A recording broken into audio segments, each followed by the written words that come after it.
Muhammadun asyraful a'rabi wal ajami, Muhammadun khairu man yamshi ala qadamin, ya Rabbi bil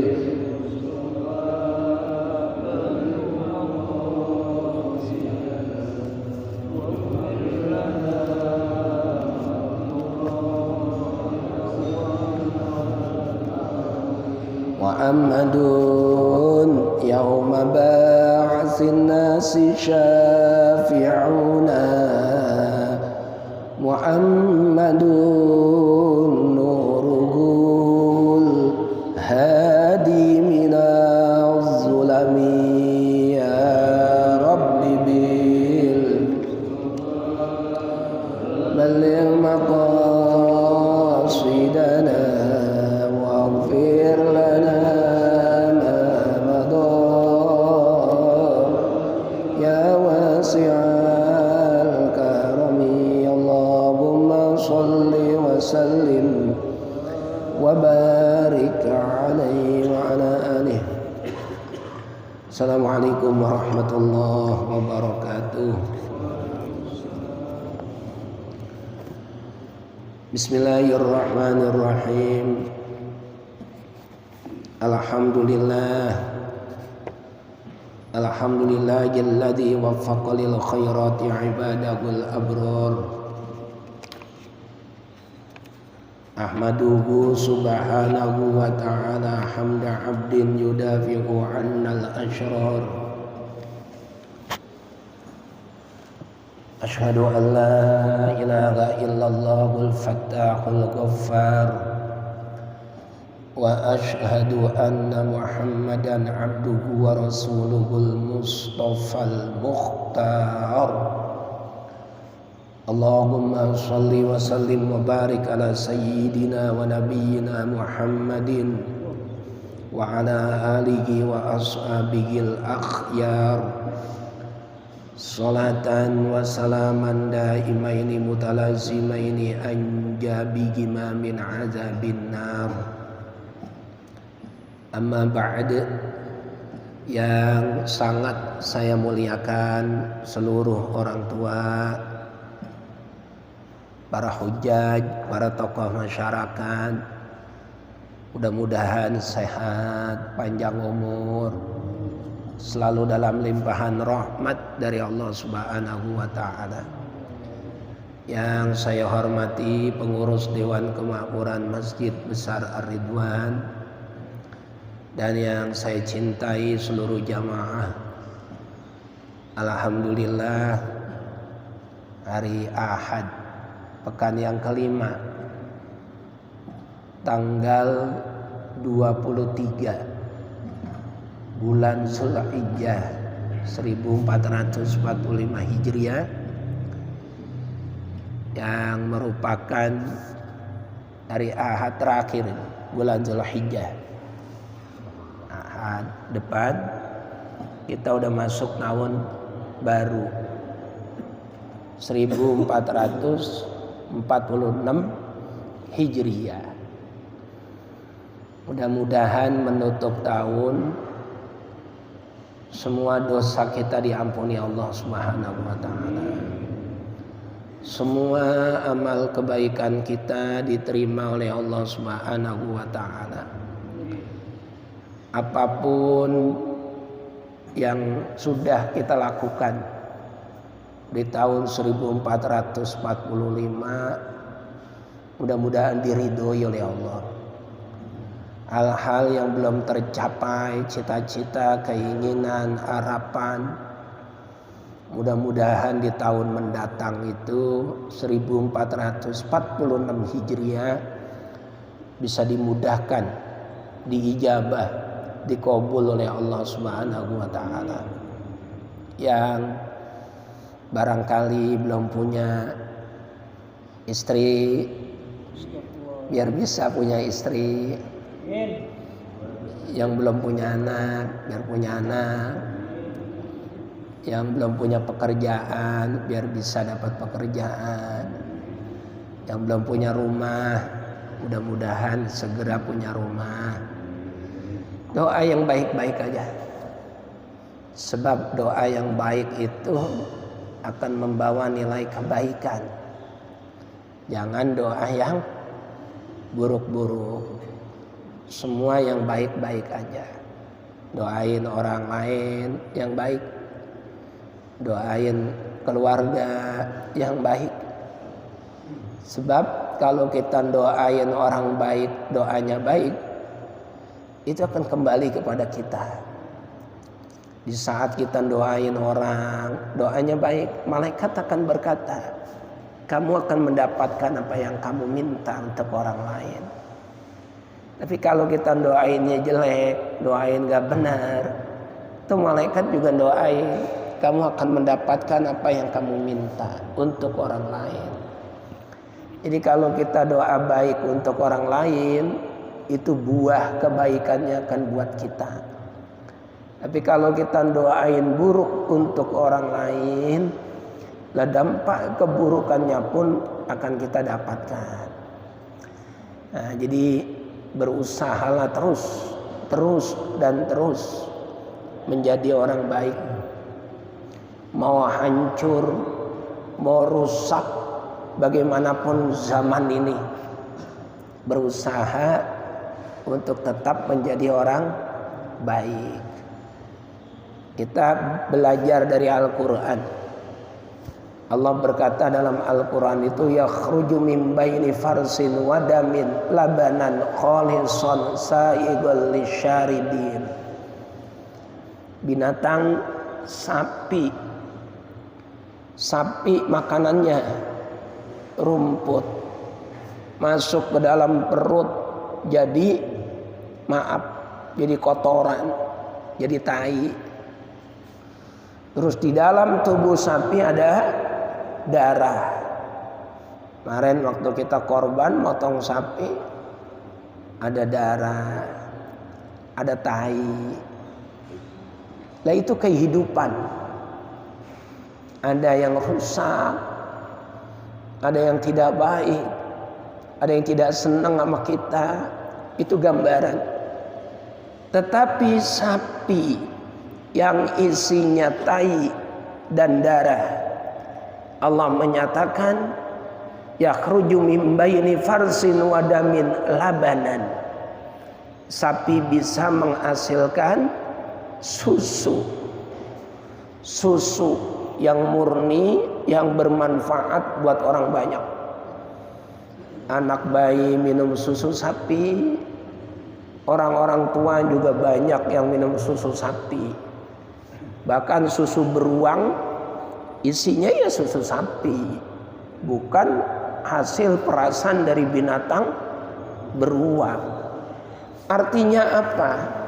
Di tubuh sapi ada tai, ada darah, tapi juga ada susu yang bermanfaat buat orang banyak. Di kehidupan ini ada macam-macam hal yang tidak menyenangkan, hal yang menyakiti, rusaknya zaman, macam-macam isinya. Nah, seburuk, serusak apapun zaman ini, tetaplah kita menjadi susu. Tetaplah kita menjadi susu. Jangan sampai kita menjadi tai, jangan sampai kita menjadi darah. Tapi tetaplah menjadi susu yang memberikan manfaat buat orang banyak. Tetaplah menjadi pribadi yang baik. Tetaplah menjadi pribadi yang selalu minta pertolongan dan perlindungan kepada Yang Maha Kuasa. Nah, itu kehidupan. Nutup tahun 1445 Hijriah menuju tahun 1446 Hijriah. Yang udah baik istiqomah baca Quran, itu jangan baik ditinggal. Karena pegangan hidup kita ya Al-Quran, nggak ada yang lain. Al-Quran dibaca, dibaca. Nggak ada zikiran yang lebih hebat dibanding baca Quran. Nggak ada. Tidak ada kalimat yang lebih istimewa dibanding dengan Al-Quran. Nggak ada. Karena itu kalam Allah. Orang yang hafal surat Al-Mulk, Tabarakalladzi biyadihil mulku wa huwa ala kulli syai'in qadir, dan seterusnya, hafal dia, itu dijamin tidak akan pernah mendapatkan siksa kubur. Enggak bakalan, dijamin itu.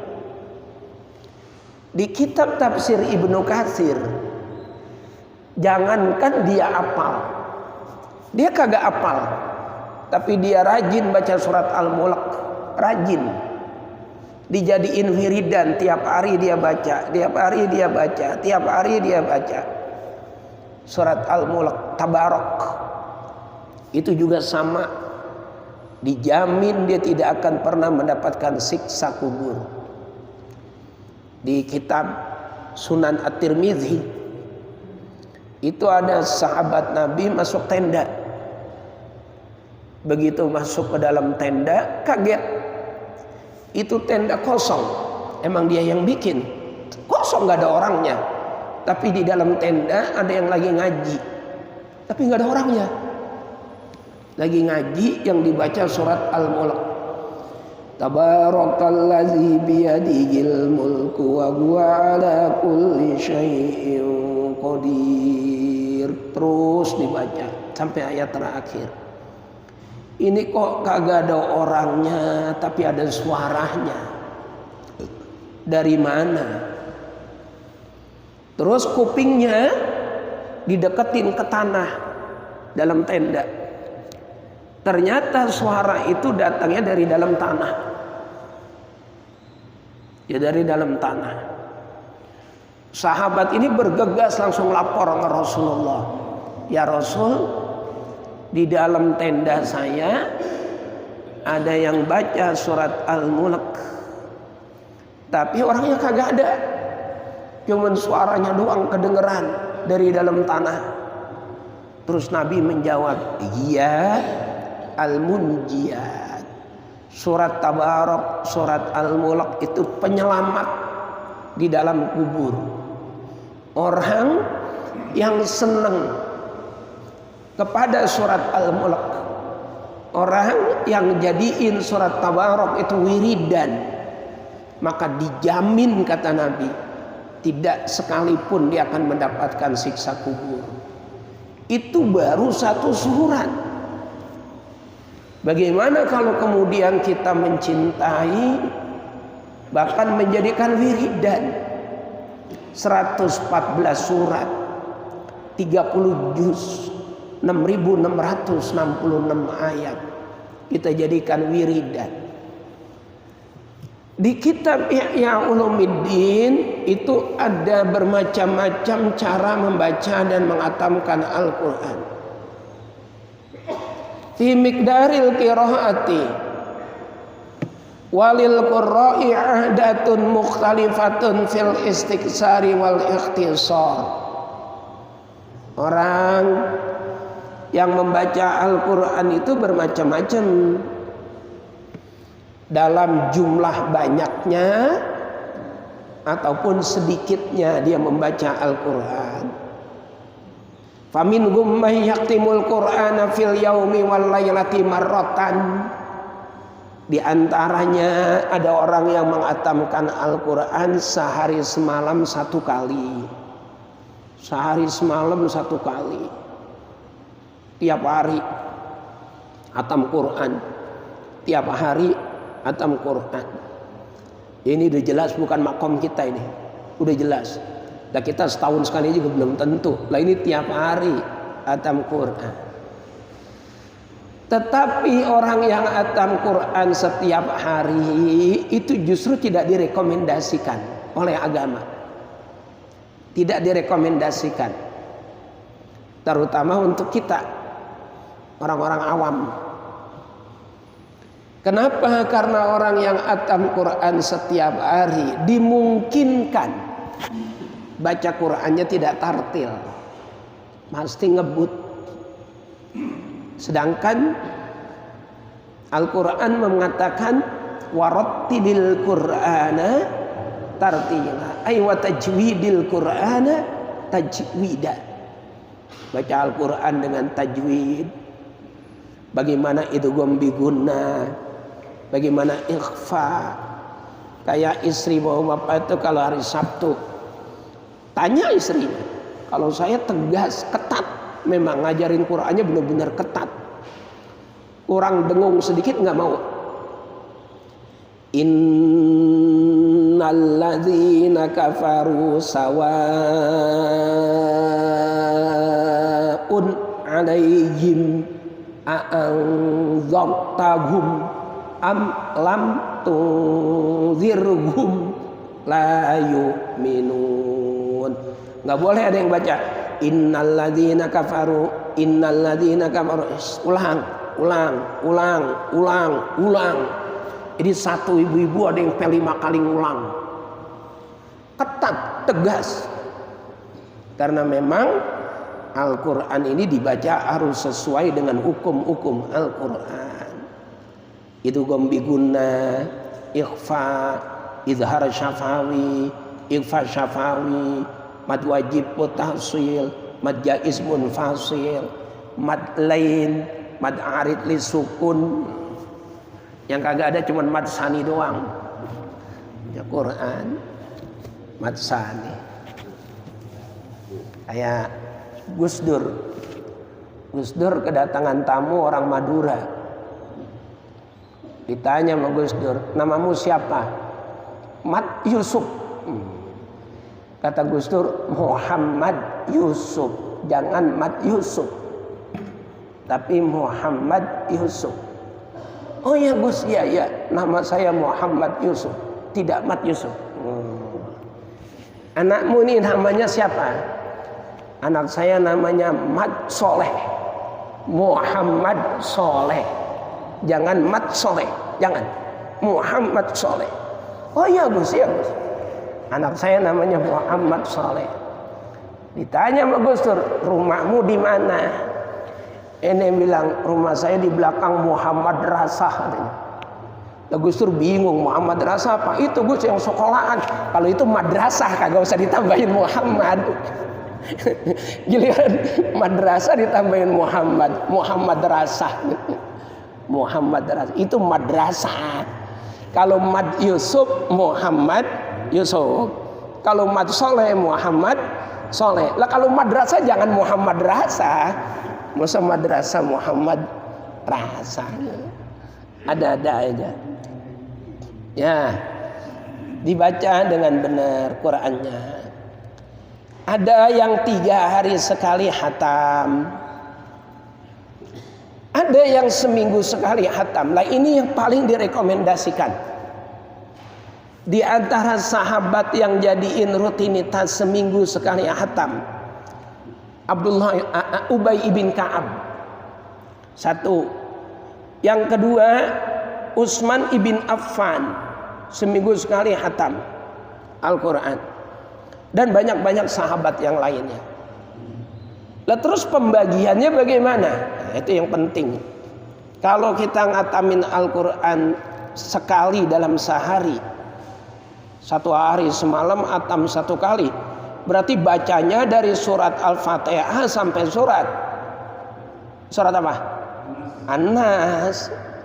Karena surat terakhir adalah An-Nas 114.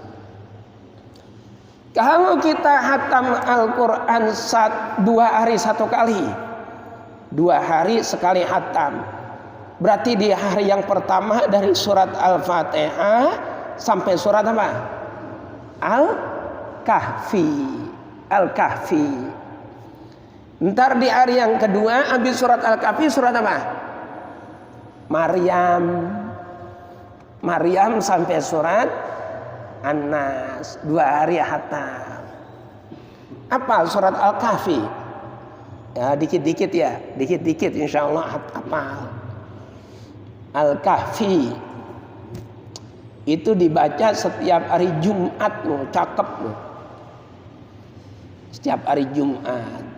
Jangan pernah ditinggal itu. Karena dalam hadis Nabi, man qara'a surat Al-Kahfi yaumal jumu'ati aw lailatal jumu'ati addu'a lahu minan nuri ma bainal jumu'ati. Orang yang membaca surat Al-Kahfi pada hari Jumat atau malam Jumat, maka dia akan diberikan cahaya dari Jumat dia baca sampai Jumat mendatang. Artinya dilimpahkan cahaya sama Allah itu dilimpahkan rahmat, keriduan Allah. Sehingga kalau dia mati hari Jumat baca surat Al-Kahfi, 3 hari berikutnya dia mati. Itu matinya insya Allah dipastikan dalam keadaan husnul khatimah. Karena dalam cahaya Allah. Al-Kahfi dibaca. Al-Kahfi. Mengaji aja sapal Al-Kahfi. Sebetulnya kagak pernah ngapalin. Cuman karena setiap Jumat dibaca, ujung-ujungnya jadi hafal. Sama kita ini banyak banget yang hafal surat Yasin. Padahal kita kagak pernah ngapalin. Kenapa? Nah, dari kecil yang dibaca Yasin. Tiap malam Jumat Yasin. Hafal akhirnya ujung-ujungnya surat Yasin. Cakep. Banyak nenek-nenek yang nanya sama saya, termasuk mertua saya itu. Nya Haji Rosadah. Ji, mak kan kagak bisa baca, kagak kenal huruf. Kagak bisa baca Quran. Mak katanya bisa baca Yasin doang. Apal Yasin itu bagaimana? Insya Allah mak masuk surga sebab surat Yasin. Jadi jangan kecil hati. Nenek-nenek, aki-aki yang kagak kenal huruf, yang kagak bisa baca, jangan kecil hati. Bisanya apa? Yasin, udah baca Yasin. Yasin terus diulang-ulang. Masuk surga sebab surat Yasin. Karena orang hafal Quran itu tidak mesti 30 juz, enggak. Bapak hafal 1 surat aja, 1 surat itu bakal jadi penyelamat di akhirat nanti. Iqra'ul Qur'ana fa innahu ya'ti yaumal qiyamati syafi'an li ashabi. Jadi penyelamat di hari kiamat. Saya kagak hafal guru surat Yasin. Hafalnya apa? Inna anzalnahu fi lailatul qadar, 5 ayat, 30 kalimat. Ya udah baca itu tiap hari, wiridannya itu.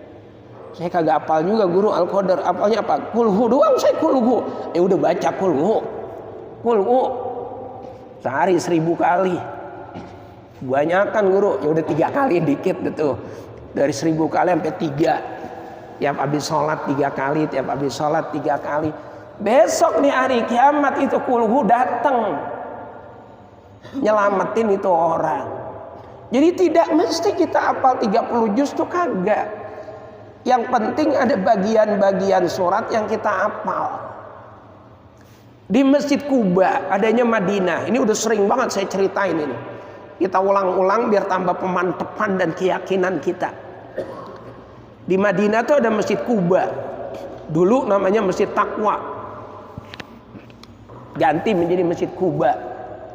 Masjid yang pertama kali dibangun oleh Rasulullah.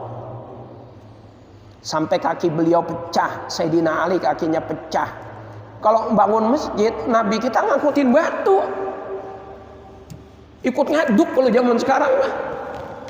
Bukan cuma tunjuk doang. Ono ember benahin, ono air kurang, ono semen angkat. Bukan. Gusti Nabi ngikut ngangkutin batu gede-gede banget diangkat, dipanggul sama beliau.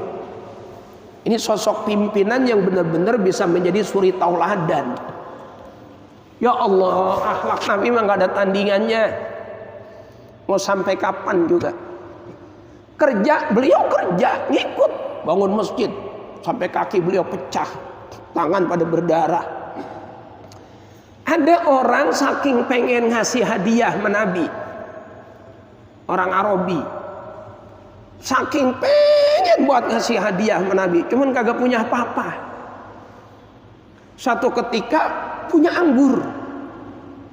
Anggur kan barang langka yang ada di Mekah, Madinah. Yang banyak apa? Korma. Ini anggur. Datang dia punya anggur. Anggurnya juga agak banyak ya, serenceng dah. Ya Rasulullah, ada apa? Saya punya anggur. Saya pengen banget ini anggur saya hadiahin sama engkau ya Rasulullah. Nabi kita tersenyum. Alhamdulillah. Makan ya Rasul. Ya saya makan. Dimakan sama Nabi. Nabi kita tersenyum. Girang. Orang yang ngasih pasti girang. Karena anggurnya dimakan, nabinya girang. Itu serenceng. Sahabat banyak. Kagak ada sahabat yang dibagi sama Nabi. Itu anggur dihabisin. Setiap kali makan anggur beliau tersenyum. Girang. Itu orang yang ngasih tambah girang. Begitu udah selesai itu anggur habis dimakan sama Nabi. Ini yang punya anggur pamitan. Ya Rasul, hari ini benar-benar hati saya gembira. Senang banget. Anggur saya dimakan sampai habis mengkau. Bahkan kau tersenyum setiap kali makan anggur saya. Terima kasih ya Rasul. Pergilah nih orang. Lah sahabat Nabi ada yang nanya. Protes. Ya Rasulullah, ada apa? Nah itu anggur serenceng dimakan dewek. Kita kagak ada yang dibagi. Tuh sahabat yang lain. Nabi tersenyum. Apa kata Nabi? Sejujurnya. Nah, ini penting, ini luar biasa ini. Akhlak. Sejujurnya anggur itu rasanya pahit asem. Itu anggur. Getir asem. Udah getir asem. Itu bahasa hadisnya. Itu anggur kagak ada enak-enaknya. Asem, getir. Kalau itu saya bagi kamu, takut begitu makan satu buah mulutnya. Nah, bener nggak? Begitu makan satu mulutnya pasti begini. Gerutuk. Anggur kayak gini dikasih Nabi. Anggur asem, anggur sepet dikasih Nabi. Kurang ajar amat ini orang. Gerutuk kagak? Gerutuk. Kalau kamu kayak gitu nyakitin yang bagi. Yang bagi pasti hatinya tersinggung. Begitu kamu makan anggurnya pasti mulutnya begini. Asem amat ini. Itu pasti nyinggung perasaan yang bagi. Makanya kamu gak saya bagi biar saya makan sendiri. Karena saya yang bertahan. Setiap kali saya makan saya tersenyum. Girang. Seakan-akan anggur itu rasanya enak banget. Ada yang kayak gitu. Coba besok tes belimbing sayur. Makan belimbing sayur pura-pura girang. Bisa apa kagak? Kagak buak amat. Begitu masuk belimbing sayur satu udah begitu langsung. Karena apa? Karena asem. Gak bisa kita. Kayak apa akhlaknya Rasulullah. Kayak apa tingginya pribadi beliau. Masya Allah. Jadi membangun Masjid Kuba, beliau angkatin batu. Membangun pesantren, saya ngikut ngecor. Bener-bener ngecor. Jadi kiai kagak tunjuk-tunjuk doang. Pak mama nono ember benain nono. Mengaji nono semen angkat kagak. Ya kita ikut bekerja. Ikutin Rasulullah. Masya Allah. Nah di Masjid Kuba itu yang jadi imam sahabat Nabi. Kenapa yang jadi imam bukan Nabi? Lah Nabi kan jadi imam di Masjid Nabawi. Maka di Masjid Kuba yang jadi imam sahabat. Ini keterangannya dalam kitab Syiaru A'lamin Nubala karya Imam Az-Zahabi. Itu sahabat Nabi setiap kali jadi imam yang dibaca suratnya kagak ganti-ganti. Kulhu mulu. Habis Fatihah kulhu, habis Fatihah kulhu, habis Fatihah kulhu. Udah nggak pernah ganti-ganti. Rame kan orang pada ngomong, ini kok imam lagu apa ini? Fatihah kulhu, Fatihah kulhu. Itu kalau katanya di Masjid Besar Ar-Ridwan udah dipecat imam itu. Lah habis kagak ganti-ganti suratnya kulhu mulu. Dilaporin sama Nabi. Ya Rasul, ada apa? Itu imam Masjid Kuba yang dibaca suratnya kagak lain-lain ya Rasulullah. Habis Fatihah kulhu, habis Fatihah kulhu. Udah ntar saya tanya, kata Nabi. Ditanya sama Nabi, ya apa? Kamu kok yang dibaca itu suratnya kulhu mulu, nggak lain-lain. Apa jawaban sahabat? Ya Rasul, surat Al-Ikhlas atau kulhu itu ada 4 ayat. 4-4-nya bicara tentang Allah. Qul huwallahu ahad, ngomongin Allah. Allahus samad, ngomongin Allah. Lam yalid walam yulad, ngomongin Allah. Walam yakul lahu kufuwan ahad, ngomongin Allah. Karena 4 ini isinya Allah semuanya ya Rasul, saya demen banget sama surat Al-Ikhlas, cinta banget. Nabi kita tersenyum. Apa kata Nabi kita? Kamu bakal masuk surga sebab surat Al-Ikhlas. Tuh, baru 1 surat. Apalagi kalau kita cinta 114 surat, jadiin wiridan. Nih penutup tahun 1445 Hijriah, sebelum tahun ini berakhir, baca Quran. Jadi tutup tahun 1445 Hijriah dalam kondisi kita membaca Al-Quran yang rajin. Bahkan saya menganjurkan, mengajak yang tua-tua ini ngapalin Quran. Ngapalin Quran, penting banget ini, penting banget. Yang tua-tua, yang muda antar belakangan. Justru yang tua-tua ngapalin Quran. Dimulai dari juz 30. Amma yatasaalun anin naba'il azim, dan seterusnya. Ngapalin Quran. Ada yang nanya begini sama saya, guru, lah kita udah tua suruh ngapalin Quran, apa bisa hafal? Enggak. Bukan itu tujuannya. Jadi bapak di usia tua, di usia senja ngapalin Quran, terus mati. Status matinya adalah mati dalam kondisi ngapalin Quran. Apa kagak keren? Tahlil malam pertama. Kenapa meninggalnya? Sakit. Emang udah tua, sakit-sakitan. Dan terus apa keistimewaan? Alhamdulillah bapak saya lagi ngapalin Quran. Tuh, lagi ngapalin Quran. Iya. Udah dapat berapa juz? Baru juz 30. Itu baru 2 surat. Tapi kan matinya statusnya lagi ngapalin Quran. Malaikat kagak peduli itu. Begitu masuk liang kubur, munkar sama nakir datang mau ditanya, dia akan bercakap-cakap. Ini orang matinya lagi ngapalin Quran, tahu? Munkar dan nakir. Ini matinya lagi ngapalin Quran. Statusnya orang yang sedang menghafalkan Al-Quran. Maka munkar sama nakir akan berikan keistimewaan yang luar biasa. Masuk ke dunia akhirat, masuk ke alam akhirat, akan disambut ma'as safaratil kiramil baroroh, dikawal oleh para malaikat. Jadi tua jangan kebanyakan ngelamun. Emang udah tua, jangan kebanyakan ngelamun, jangan kebanyakan ngambek. Sama anak ngambek, sama mantu ngambek, sama tetangga ngambek. Lo mau jadi apa? Emang udah tua. Hatinya yang lega, hatinya yang jembar. Anak macam-macam, ada yang begini, ada yang begitu. Ya udah biarin aja, doain aja semuanya. Lah kita fokus mempersiapkan diri kita untuk menyongsong datangnya malaikat apa? Malaikat maut. Caranya datang menyongsong malaikat maut lagi dalam kondisi ngapalin Quran. Hebat banget. Tujuannya bukan biar bapak jadi hafal Quran 30 juz, bukan itu. Tapi tujuannya saat dicabut nyawanya, posisinya lagi ngapalin Quran. Ajib, mantep. Cabut malaikat Israel, dia lagi posisi ngapalin Quran. Walaupun susah banget. Pagi dapat 2 ayat, sorenya lupa. Sore dapat 2 ayat, malamnya lupa. Lah kagak ngapa-ngapa. Gak jadi masalah. Diapalin dikit. Luar biasa. Terus orang yang udah tua-tua, ini maaf nih orang tua saya semuanya ini. Jangan banyakkan mikirin dosa. Jangan. Tapi banyakin mikirin rahmatnya Allah. Siapa yang bilang? Abu Hasan Asyadzili.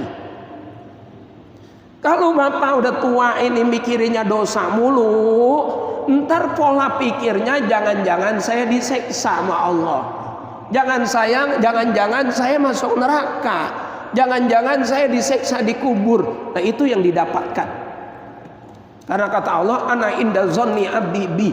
Aku itu tergantung prasangka hambaku. Yang dipikirin, ya Allah dosa saya banyak. Ya Allah dosa saya banyak. Ya Allah dosa saya banyak. Dan tak dapatnya malah itu. Kalau udah tua mikirnya begini, Allah maha penyayang, Allah maha pengasih, Allah maha rahmat, Allah maha pengampun, Allah maha kuasa, Allah maha segalanya. Saya yakin dosa saya diampuni, saya yakin saya dapat rahmat. Karena Allah menyatakan di ayat pertama Al-Quran, Bismillahirrahmanirrahim, dengan menyebut nama Allah yang maha pengasih lagi maha penyayang. Berarti Allah maha pengasih, Allah maha penyayang, Allah maha pengasih, Allah maha penyayang, Allah maha pengasih, Allah maha penyayang. Itu yang dipikirin. Begitu mati itu yang didapat. Kata Allah, saya emang maha pengasih, saya maha penyayang, sesuai apa yang kamu katakan, maka kamu dapat kasih sayang dari saya. Jangan mikirinnya, ya Allah dosa saya banyak, ntar saya diseksa, ntar saya ini, ntar itu, takut ketemu munkar sama nakir. Jangan. Kalau pengen mikirin dosa banyak sekarang yang masih muda, biar cepat-cepat taubat. Tuh, muda biar cepat-cepat taubat. Kayak saya nih, dosa saya banyak banget, ya taubat. Buat yang tua-tua mikirinnya rahmat Allah banyak, rahmat Allah banyak, pengampunan Allah banyak, pengampunan Allah banyak. Itu terus. Jadi cakep. Matinya juga insya Allah penuh dalam keadaan rahmat, rahman dan rahimnya Allah subhanahu wa ta'ala.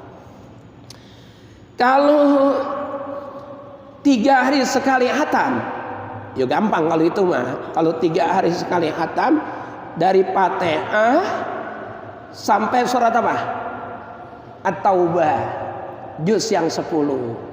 Hari pertama. Hari kedua habis surat At-Taubah surat apa? Surat Yunus. Dari surat Yunus sampai surat apa?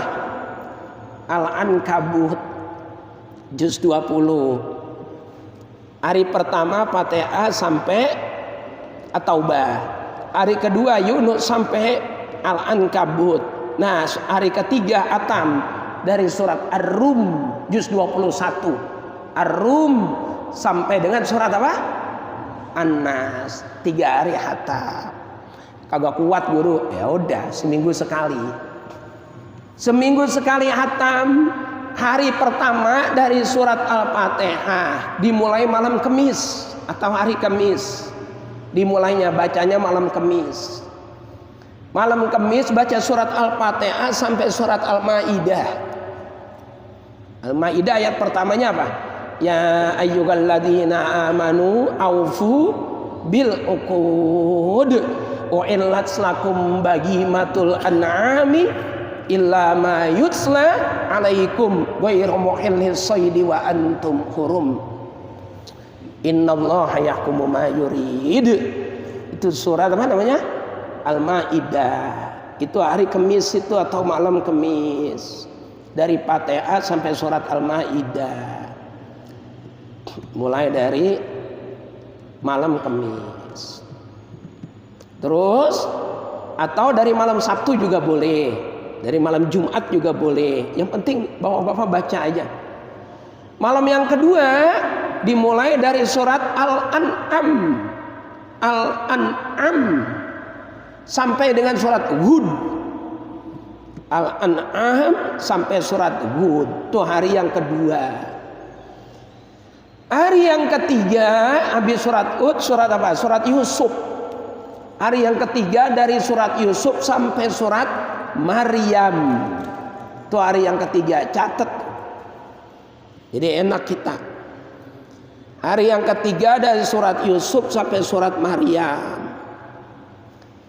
Hari yang keempat habis surat Maryam surat apa? Surat Toha. Tosin mim atau Al-Qasas. Dari surat Toha sampai surat Al-Qasas. Tosin mim. Itu hari yang keempat. Surat Toha itu surat yang didengar sama Umar pertama kali. Terus Umar masuk apa? Islam. Toha ma anzalna 'alaikal qur'ana litashqa. Itu surat Toha. Dan seterusnya.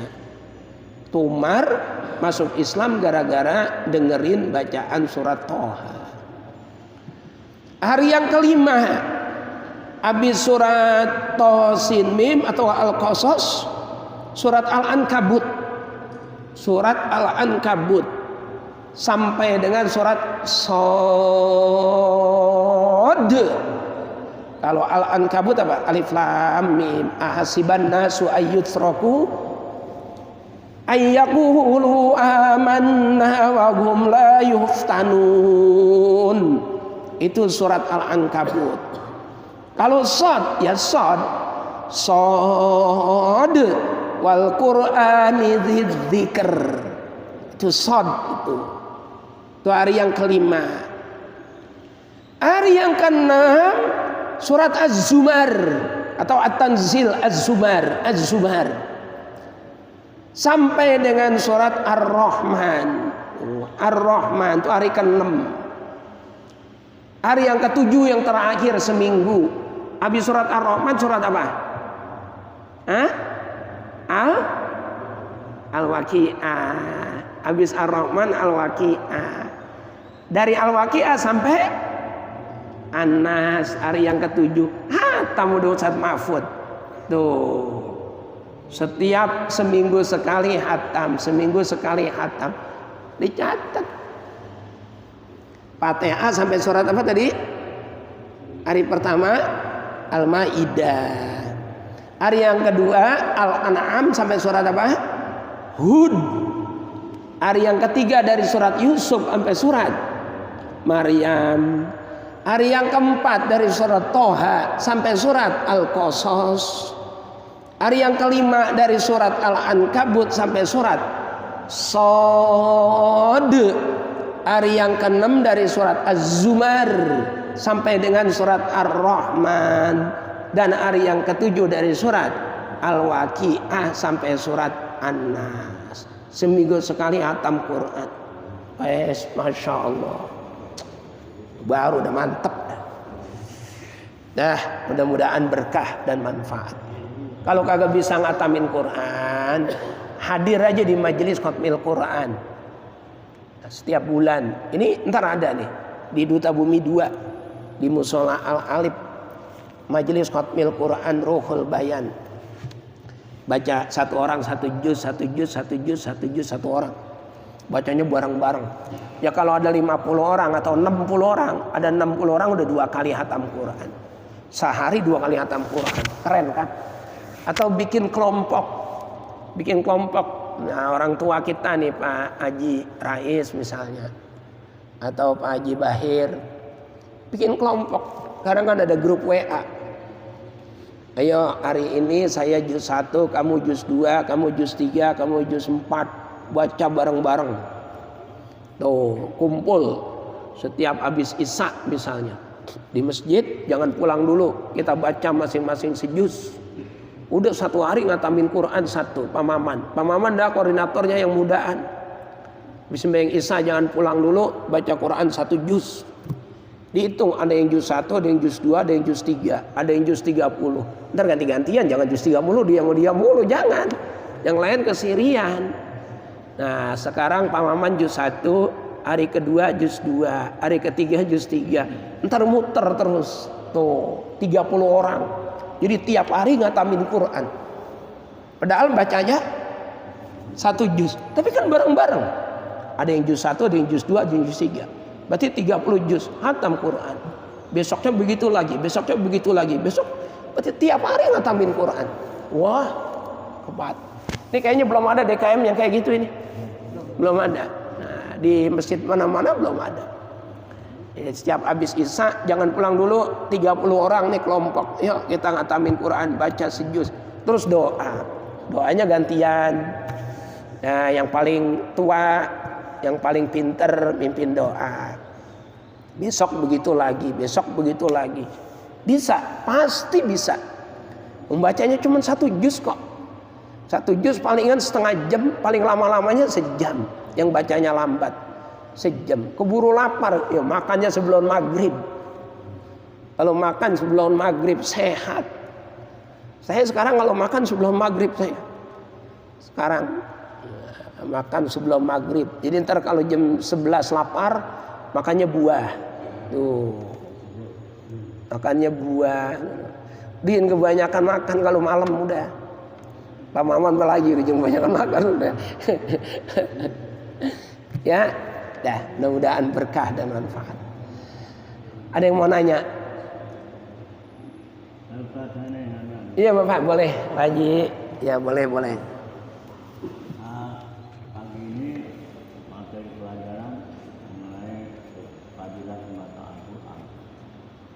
Saya pernah melihat orang baca Al-Quran sambil duduk sila seperti ini.